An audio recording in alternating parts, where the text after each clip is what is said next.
स्वागत है आप सभी का एक बार फिर से। प्रधानमंत्री नरेंद्र मोदी को भले ही लगातार तीसरी बार देश की सत्ता की कमान मिल गई है, लेकिन 2024 के चुनाव नतीजे ने सांसद की तस्वीर बदल दी है।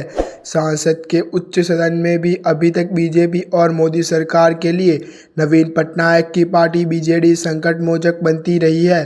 संसद में चाहे बिल पर वोटिंग करने की बात हो या फिर किसी मुद्दे के समर्थन की, हर कदम पर अभी तक मोदी सरकार का साथ देने वाली बीजेडी अब विपक्ष के साथ खड़ी दिख रही है। बुधवार को राज्यसभा में राष्ट्रपति के अभिभाषण पर धन्यवाद प्रस्ताव पर पीएम मोदी के भाषण का इंडिया गठबंधन ने वॉकआउट किया तो उसमें बीजेडी भी शामिल थी। ऐसे में बीजेडी के बदले हुए सियासी तेवर से तो क्या बीजेपी की टेंशन बढ़ेगी। देश में नरेंद्र मोदी के नेतृत्व में सरकार बनने के बाद से बीजेपी नेतृत्व वाले एनडीए के हर कदम पर बीजेडी साथ खड़ी नजर आई है। 2014 से लेकर 2024 के चुनाव से पहले तक बीजेपी के हर मौकों पर बीजेडी समर्थन करती रही है। धारा 317 को निरस्त करने वाले विधायक, 3 तलाक को गैर कानूनी बनाने वाले विधायक, नागरिकता संशोधन विधेयक सहित कई अहम मौके पर संसद में मोदी सरकार के साथ बीजेडी खड़ी रही है। लोकसभा में विपक्ष के जब मोदी सरकार के खिलाफ अविश्वास प्रस्ताव लाने का काम किया है तो तब नवीन पटनायक की बीजेडी संकटमोचक बनी। लोकसभा में 2014 से 2024 तक बीजेपी अपने दम पर हर बिल पास करा लेती थी क्योंकि उसके पास बहुमत का आंकड़ा था। राज्यसभा में उसके पास बहुमत न होने के चलते बीजेडी और वाईएसआर कांग्रेस जैसे दल की मोदी सरकार का सहारा बनते रहे हैं। इन दोनों दलों का समर्थन जुटाकर राज्यसभा की बाधा भी पार कर ली जाती थी। 2024 के लोकसभा चुनाव के बाद स्थिति बदल गई है।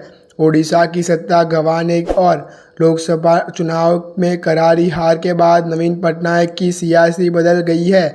चुनाव नतीजे के बाद ही पटनायक ने साफ कर दिया है कि बीजेडी अब विपक्षी में भूमिका निभाएगी, जिसकी झलक बुधवार को राज्यसभा में दिखने को मिली। राष्ट्रपति के अभिभाषण पर पीएम मोदी राज्यसभा में जवाब दे रहे थे जब बीजेडी सांसद विपक्षी के साथ खड़े थे। राज्यसभा में पीएम मोदी के भाषण के दौरान विपक्षी सांसद ने नारे लगा रहे थे तो साथ ही बीजेडी नेता सस्मित पात्रा के नेतृत्व में उनकी पार्टी के नेता भी शामिल थे। विपक्ष के साथ बीजेडी सांसद भी नारेबाजी राज्यसभा में करा रहे थे। पीएम मोदी के भाषण के दौरान जब इंडिया गठबंधन के दलों ने वॉकआउट किया तो उसमें बीजेडी के सांसद थे। एक हफ्ते के अंदर यह दूसरा मौका था जब बीजेडी सांसद ने राज्यसभा में वॉकआउट किया। बीजेडी के सांसद ने पेपर लीक और नीट जैसे परीक्षाओं में धांधली पर चर्चा की मांग को लेकर 28 जून को भी सदन में विपक्षी इंडिया गठबंधन के विरोध में शामिल हुए थे। बीजेडी के बदले हुए सियासी तेवर और मोदी सरकार के खिलाफ पार्टी की नई आक्रामकता को 2024 के चुनाव में मिली असफलता के बाद लोगों का विश्वास वापस जीतने के सोची समझी रणनीति का हिस्सा माना जा रहा है। बीजेडी विपक्ष की भूमिका में रहकर अपने छवि को बेहतर बनाने में जुटी है, जिसके चलते ही इंडिया गठबंधन के साथ कदम ताल करती हुई दिख रही है।